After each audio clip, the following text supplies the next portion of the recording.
ఎట్టకేలకు తెలంగాణ మోడల్లో gig workers చట్టాన్ని తీసుకురానున్నట్టు వచ్చే శీతాకాల సమావేశాలు తీసుకురానున్నట్టు రాష్ట్ర ప్రభుత్వం ప్రకటించింది. రాష్ట్ర కేబినెట్ తెలంగాణ ముఖ్యమంత్రి రేవంత్ రెడ్డి ఆధ్వర్యంలో సమావేశమై ఆ నిర్ణయాలను వాళ్ళు వెల్లడించింది. ముఖ్యంగా గిగ్ వర్కర్స్ మనకు అర్థమైతే విద్యార్థులు చెప్పాలంటే ఎలాంటి సంఘటితంగాని కార్మికులు వాళ్ళు. యజమాని ఎవడో తెలియదు, ఎవరు కస్టమరో తెలియదు. ఈ రెండింటి మధ్య అనుసంధానం చేస్తూ అది ముఖ్యంగా గిగ్ వర్కర్స్ అంటే అసంఘటిత రంగంలో ముఖ్యంగా ఎలాంటి ఉద్యోగ భద్రత లేకుండా బతికేవాళ్ళు. మన రాష్ట్రంలో 4 నుంచి 5 లక్షల మంది ఉన్నారంటారు. ప్రభుత్వ లెక్కల ప్రకారం 4 లక్షల మంది ఉన్నారంటున్నారు.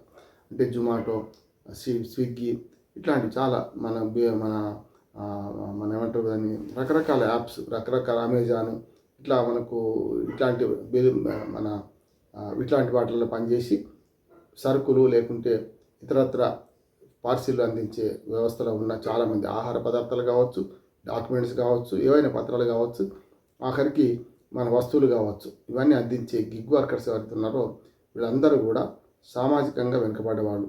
బాగా పెద్ద పెద్ద చదువులు చదువుకొని మామూలు చిన్న చిన్న వృత్తులు చేసేవాళ్ళు. క్యాబ్ డ్రైవర్లు ముఖ్యంగా ఇప్పుడు మనకు ర్యాపిడ్ కానీ మనకు రకరకాల ఉన్నాయి కదా, మనకు క్యాబులు బుక్ చేసే రకరకాల యాప్స్ ఉన్నాయి. వాళ్ళ నుంచి కానీ ఇవన్నీ అందరూ డ్రైవర్లకు పనిచేసే వాళ్ళని వీళ్ళందరూ కూడా గిగ్ వర్కర్స్ కిందకే వస్తారు. చిన్న చిన్న వృత్తులు చేసుకొని పార్ట్ టైం కాకుండా చదువుకుంటూ వృత్తులు చేసుకున్న వాళ్ళు ఉంటున్నారు. ఇట్లా వీళ్ళందరికీ హక్కులు కల్పిస్తూ ఈ గిగ్ వర్కర్స్ సంక్షేమ చట్టాన్ని తెస్తామని చెప్పి ప్రభుత్వం ప్రకటించి హర్షణీయం, మంచిది అంటున్నాను నేను. కానీ ఇప్పటికే తాపీ మేస్త్రుల సంఘం ఒకటి ఉంది. తాపీ మేస్త్రులకు, నిర్మాణ రంగ కార్మికులకు పెద్ద మంచి చట్టం ఉంటుంది. ఎంతమందికి లాభం చేకూరుతున్నది. కనుక అట్లా చట్టం కాగితాల మీద కాకుండా అమలు కావాలంటే గిగ్ వర్కర్స్ చట్టాలు కూడా పకడ్బందీగా ఉండాలి.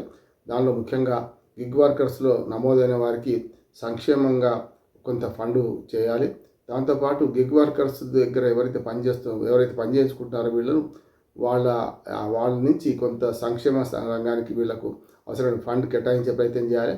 వాళ్ళు తీసుకునే కమిషన్లో కూడా గిగ్ వర్కర్స్కు సంక్షేమానికి నిర్మాణ రంగ కార్మికులకు కదా బిల్డర్స్ దగ్గర నుంచి ఈ సంక్షేమ దానికి ఎట్లా నిధులు సేకరిస్తున్నారో దీన్ని కూడా అట్లా సేకరించాలి.